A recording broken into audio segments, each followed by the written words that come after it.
Ahoy, mateys, gather round, I say. We're gonna sail the ship from night till day. Good morning.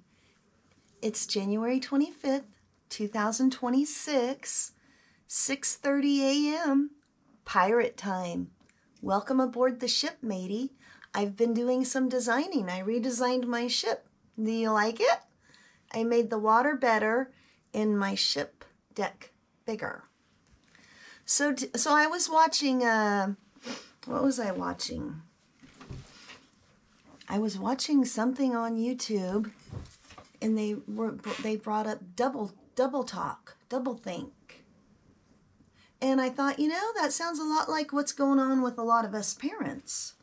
So, of course, I went to ChatGPT and had it write me out a script. And something I've been noticing as I've been doing ChatGPT on these scripts is I think a lot of people are using ChatGPT to write their scripts. I thought that was interesting. So, anyways, here we go. And I'll tell you, this ChatGPT is very, very interesting. Another part, when I'm doing my scripts, it said to me, I'll put a picture of it in here. On part of it, it says, my honest recommendation, mother to mother. From AI. Isn't that weird? All right, carry on with the story. And as I'm reading this, I have never actually watched 1984. I watched the other one.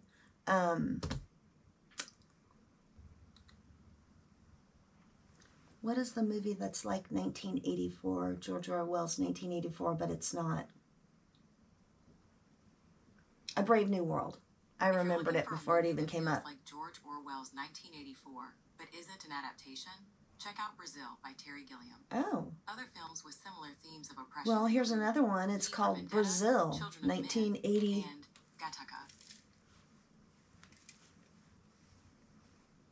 Brazil, 1985. I'll go ahead and screenshot that. Anyways, I was thinking of A Brave New World.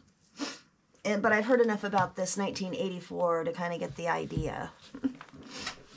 I probably will watch it at some point. I keep thinking, I should watch it, and I've started watching it, but I have a really hard time watching movies. That's just the way it is. So anyways, here's our script. And I honestly do not know what I'm doing. I just want this law or whatever they're doing to think that what they think they can do with my now 41-year-old son. And the people in his community, which, by the way, I hate that word community. Community. It's weird propaganda brainwashing word. Alrighty, so I'm going a little different than my AI script. And I'm going to try to just read this through so I don't have to do any cuts, but we'll see how that goes. Okay. George Orwell warned us that one day words would stop meaning what they say, that care would be called control, freedom would be called obedience, and people would be punished for noticing and speaking out. I already had to make my first cut. I never thought I'd see that inside the disability care system, but as a mother of a developmentally disabled adult, I'm living it, and so are many of you. We're the first batch of parents that have been completely, well, not completely our own, but pretty much on our own. There is no place to, I don't even know. Let's just carry on. I'll have to work on that script.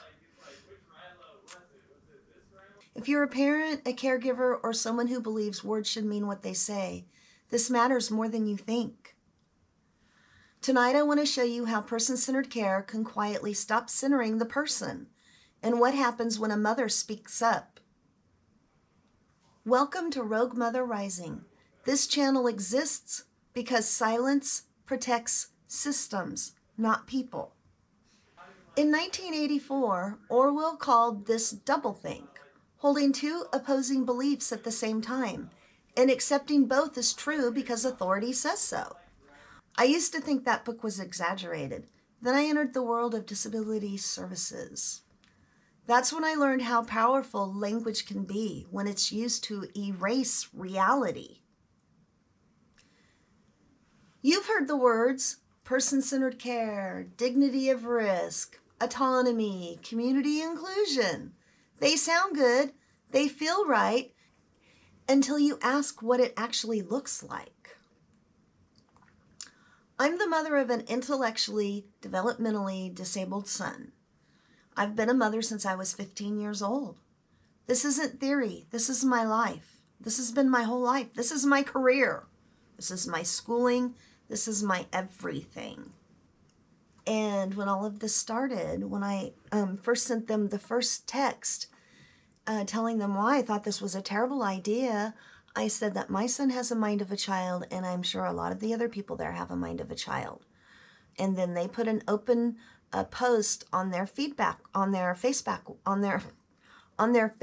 wall, addressing how they don't use the term mind of a child anymore, and gave me a little bit of a virtual slap around, put me in my place. But, they're not looking at the big picture. It's not an insult. It's not outdated language. It's reality. Pretending otherwise does not empower him, and it does not give him dignity. It puts him at risk.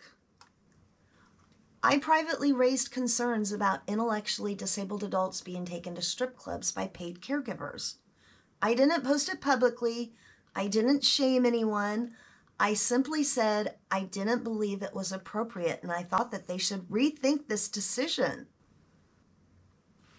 I was told, and then I was told, it wasn't their job to decide what's appropriate. That's the adult's choice. Dignity of risk, person-centered care. That's when the doublespeak appeared. A paid caregiver is hired to decide what is safe and appropriate.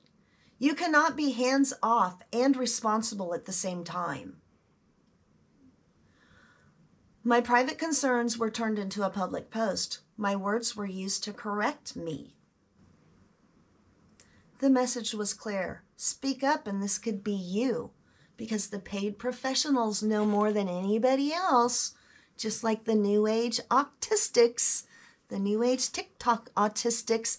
They speak for everybody with autism. The people that have it, the parents, they know it all.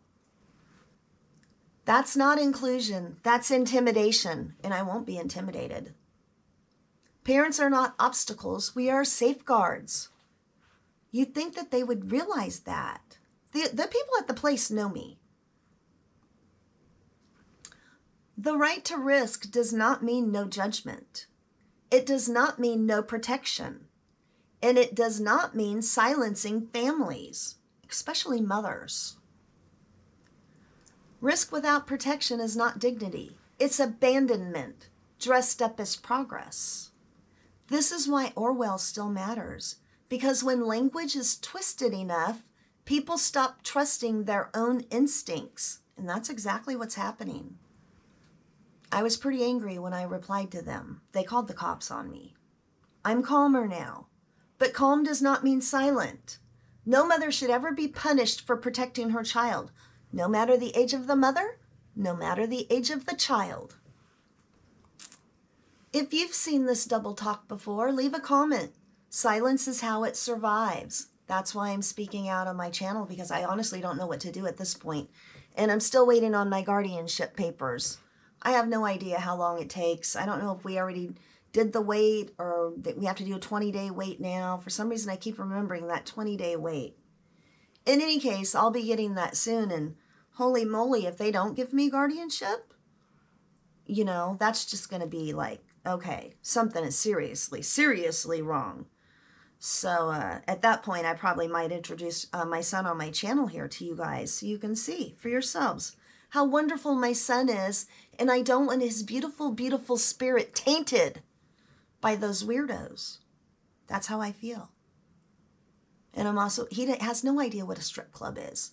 He really doesn't even have a clue what I'm upset about, other than it's a strip club. It's words to him, like this Orwell stuff. To him, it means absolutely nothing. They're just words. It could be the ice cream parlor as far as he knows. He has no idea. That's what I'm saying. the paid caregivers, the ones that there, I don't know, all the places that I called with a concern. Nobody had a question of, well, what are the people like? Are they verbal? Are they able to advocate for themselves? And I did read an article somewhere that said that the ones that can advocate, for themselves more, the ones that are higher up with a higher up disability, they're actually probably in more danger. So I just know it's not good. And, until I get the guardianship, I just don't know what to do. I'm just trying to get everything out here. And honestly, I'm trying to learn. Reading all this stuff, going over it, looking it up. It's all helping me a lot. I know a lot more now than I knew in August when I started all of this. So I am getting somewhere, and I told my son I will get it fixed. And he's depending on me, just like he has depended on me for his whole life. And I'm not going to let him down. So, hoist the sails. Off we go. We're going to fix things in the United States of America for the IDD, intellectually, developmentally disabled adults that deserve real protection. Like, subscribe, and thank you to my subscribers. I'm trying to get somewhere with this. See you on the next sale. Bye.